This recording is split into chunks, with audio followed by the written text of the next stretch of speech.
From Daily Forex, this is Chris taking a look at the crude oil market. The light sweet crude market has exploded to the upside during the trading session here on Thursday as new sanctions have been announced against Russian oil producers. That being said, the reality is that we've seen this game before and we are approaching an area that has been important multiple times.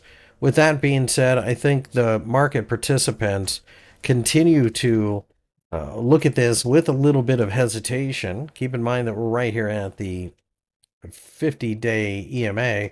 And although oil has jumped 6% in very short order, the reality is we've seen sanctions against Russian companies before, and that doesn't seem to change much.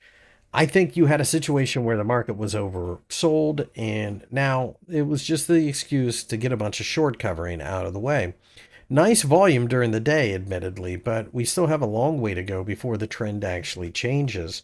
I do find it interesting that towards the end of the open outcry session, we are right around the $62 level, an area that previously had been significant support and now looks to be significant resistance.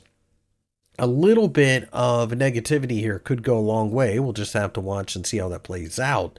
If anything happens to the market and it drops below $60, that could crater crude oil.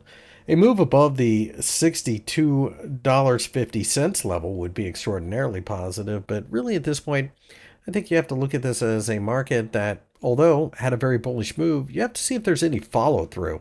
6% in a day for crude oil is a big day.